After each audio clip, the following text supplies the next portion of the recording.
Hey everybody, Nick here, and today, well, I got a bit of disassembly maintenance and some first impressions for you on this little guy right here. This is the Real Steel Knives Mini Morph or something along those lines, I think Metamorph Compact. But this is a very specific version, an exclusive run by Indiana Knives. And Indiana Knives is, Eric's a really nice guy. He's supported the channel in the past and just generally kind. And so I was happy to check this out. But of course, you know, full disclosure, this guy was sent to me by Indiana Knives. Yeah, there we go. So first off, though, let's do some disassembly. And what I'm noticing just out of the gate here is that the centering is slightly off. The centering is favoring the show side. In terms of detent and whatnot, we are looking pretty solid here. Maybe the slightest bit of blade play, but not too much. And it feels like it is running a little dry. So I think I'm going to be able to do a little good here as I'm taking this guy apart. But yeah, let's go ahead and dive on into it. Okay. So what it's looking like here is that I'm going to have to do a flip-flop disassembly. What I mean by that is that I'm going to need to take out these two screws on this side and take out this screw on this side. Just because the last, the screw at the top on this side is directly under the pocket clip. So I'll start off, no, actually I won't start off by taking out the pivot. I'll start off by taking out these screws in the back here and seeing what I can do. One possibility, although that's getting less likely now that I've removed this first one, but it would be that the, there's like a clip and barrel, or a barrel sort of thing going in this way, but that's not the case. So I don't even know why I talked about it. Either way, it's a thing. And is this free spinning? No, it's just cranked down a little bit with a bit of thread locker on there. A bit of thread locker. Okay, with a metric ton of thread locker in there. But we should now be able to get this guy popped apart. I'll go ahead and I'll deploy the blade here just so it's out of play, so to speak. And then my dream, my hope, my fondest desire is that I'll be able to lift this this scale off. No problem here, and everything will lift right with it. And oh boy, everything will be beautiful and kind, and no one will suffer. Unfortunately, it's 2020, so that ain't looking so likely. But you know what? A man can dream, right? Sorry, too soon. 2020. All right, so we will continue the process of trying to pop this scale off here.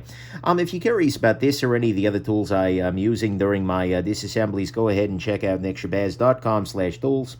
And okay, and that'll give you information about, say, this spudger from iFixit, or this screwdriver. Well, spudger, yeah, pry tool, whatever the heck it is. It's a thing. Anyways, I should be able to get this guy popped loose here one of these days. Once I get this tool in here. Yeah, that's the money right there. Not much money. Let's be real here. All right, there we go. It's the sauce. I don't even know what that is, but it's certainly the something. And almost there. Oh, so close. So very, very close. It is the Lanyard Bar. No, it's this bit up here that's holding everything together. Oof. There we go. Hallelujah, we are taken apart. That was a little bit more complicated than I would have otherwise hoped to have, but not the end of any particular worlds. So, unlike 2020. Anyways, I digress. Today is going to be all about 2020 jokes, apparently. I have 2020 vision, it would seem. I do not. Oh, but for 2020 vision. Alrighty, let's go on ahead and, this is a free spinning, free moving stop pin mounted within the blade. I'll go ahead and I'll take it out for the moment just to make my life a little easier as I'm accessing the various sub-elements here. I'll go ahead and get in here with a Q-tip, clean this bit out. This appears to have shipped from the factory running on some kind of a grease. I think I'm going to be able to do a little better here, which is nice. Can I pop this pivot out? Yes, I can. That allows me to clean this area off here. Oh, okay, I see what it is. The pivot is not free spinning because of this little element right up here. But, oh, hey, that's why we wear the Batman mask, isn't it? Anyways, I digress, but I need to make sure that that is properly aligned when I go to reassemble the knife. Otherwise, I am going to have, as they say, a bad time. All right, now I need to clean off the bearings. Use a little bit more rubbing alcohol here on this little swatch of the fabric. And clean that off. Beautiful. Pop this in here. Clean that off. And beautiful. And is there anything else that needs to be cleaning? Yeah, I'm going to clean off the pivot screw. See if I can get off, you know, the 15 or so of the pounds of the thread locker on there. Not sure what that is in kilograms. Sorry, folks who use sane units. I am so freaking done with imperial units. It's not even freaking funny. Like 3 times in the last week, I have been in a situation where I find that the units I am trying to use for a task make absolutely no damn sense. And it's just like, what are we doing? What are we doing with our lives? I know that we face many problems right now in the world and in our country generally, but the metric system, guys, can we? But a lot of people do ask me, why don't you use, who had metric system rant is today's diversion topic. If you did, go ahead and pick up your $0 at the bookie window. Anyways, I digress. Yeah. Where was I even going with that? I have no idea. I went off the rails there, but that's okay. Anyways, people are going to ask me, why don't you just use metric on the channel then? Well, the fact is, most people in my viewership don't. And even worse, a lot of the dumb laws about knives in the world are, at least here in the U.S., that is, are specified in inches. And so if I were to say, oh, this is a 3.8 centimeter blade, that's a tiny-ass blade, then people would be like, oh, my God, I don't even know whether I can, carry it without being arrested. And, of course, you don't know that because you just watched a YouTube review. There's a difference between watching a YouTube review and actually learning something about laws, right? Talk to a lawyer, not a jackass on YouTube. But anyways, I completely and totally digress, maybe even a little bit more than usual. I wonder if there's an Imperial Units troll group out there in the world. Like, have I just kicked a hornet's nest? I hope not. I hope anybody's going to look at inches and feet and go, yeah, I would like my units to be multiples of 10 too. But, oh boy.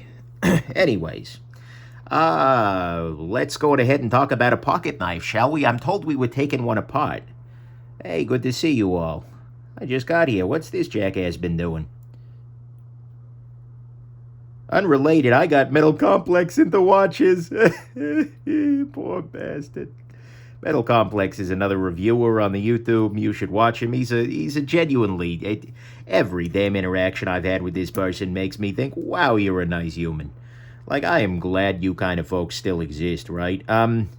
But he's a really kind person, and how I've repaid that kindness, unfortunately, is by getting him into watches. He's the new owner of my Seiko Samurai, which I no longer own because I have way too many dive watches. And as much as I do love dive watches, and I really, truly do, I'm trying my best not to pare it back just a little bit. Okay, a couple of things to highlight. I put this little stop pin piece back in the blade, put the little lanyard hole, lanyard posty guy in there. I think that's all the parts, so let's go ahead and press this down. My goal here is 2 things. I need to make sure that, and the pivot is aligned so that it is facing downwards. Hopefully that'll let me pop everything in place. But my main goals in life here are to get that lanyard post in position properly, get the pivot snapped into place. Okay, so at the moment the pivot's good to go, but the lanyard is being a recalcitrant little pain in the neck. Let's go ahead and... Okay, my tweezers are magnetized. That's going to be add a layer to the whole affair. I also have this pin in the back here that needs to get into place. And that was a pain in my neck getting things together to start. So, okay. So that's snapped on there. That's good. But my lanyard tube isn't. Can I get my lanyard tube in post-hoc? Can I? Let's try it. Got my tweezers here. Absolutely not, no. All right, let's try that again, shall we? What I'm going to need to do, unfortunately, it would seem, is because of the snap-it-through to this and the fact the lanyard tube. And by the way, I could leave this out. I really, genuinely, truly could. And in fact, I would consider it a small moral victory to do so. Okay. I can't go the integral route. Because my problem with doing the flip-flop disassemblies, I'm trying to get this damn lanyard tube to stick in there at the same time as I'm... Okay, drop that there. This goes down. Blade goes this way. Bearing goes this way. To the best of my knowledge, by the way, every so often people say, oh my God, Nick, you put the bearing came in this orientation, but you installed it in this one. To the best of my knowledge, that doesn't matter. I'm yet to hear a really cogent reason why that would be remotely relevant to any damn thing in the world. But I'm all ears. And there went my lanyard tube. Okay, great. And unfortunately, I can't press this out because... Okay. How do I do this? This is fascinating right here. The answer for every other damn person is going to be to just take out the lanyard pin, right? Leave it out. Call it a day or a night. Okay, here's what I'm going to try. I'm going to try and do the back end of this thing first. Get everything snapped together back here. Okay, good. Hey, that worked. Now I have everything organized roughly. Hey, did I just make this happen? Okay, before I screw things up too badly. So we have a lanyard pin in place. That's good. We have this part, and I'm trying to maintain pressure here. I am going to go ahead and I'm going to drop the back screw in here, and I'm going to use some thread locker here. Thread locker on a stick here, which has just fallen into my lap. And now I'm hitting the phone with my Batman mask. Folks, this is the kind of hard-hitting journalism you come to the Nick Shabazz channel for, right? Mitch, why is my table uneven now? My table didn't used to roll. Oh, that's right, I adjusted it to try and prevent some of the earthquake it do. But now apparently it's up on something. Great. All right, so let me tighten this bit back here too while I'm rolling. Stay. That's frustrating. No wonder everything's rolling at me. Huh. Maybe not. I don't know. Maybe it's just this thing. It is. For some reason, this surface itself is... Okay, moving on. Back at the wrench. That's not what I need to be doing today. All right. Let's put this here. I swear to you, we are almost done here. Those are dangerous words. Tighten, tighten, tighten. All right, so where we at? Remember that when we started, we were slightly favoring the show side of the pivot. So, of the knife in terms of blade centering. Now we are very much favoring that. Let's see where we are in terms of blade tightness. Okay, we are locked on in place. Now, what's funny about that... Okay, let's tighten further. Wait, I still have a little play. Okay, now we have fully tightened. No play whatsoever, which is good. But we are still favoring the show side. That may not be something we can deal with, or get away with, that is. But let's go ahead and try this instead. Let's loosen the tension here a little bit in these scale screws.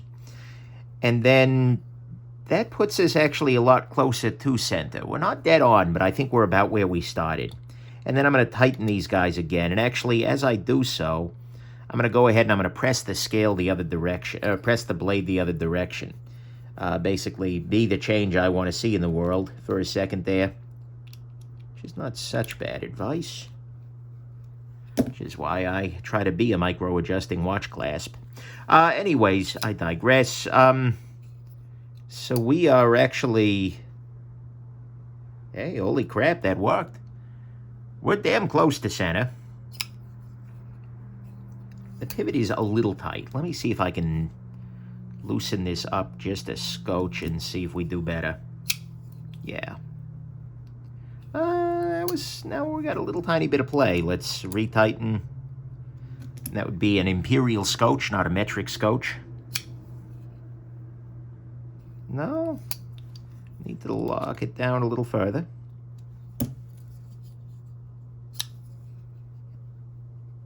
There we go. Beautiful. Still trying to figure out exactly my favorite method of using this flipper tab here. It's a little awkward, just generally. Oh, there. It may be a top flipper for me. Yeah, that might be the better approach.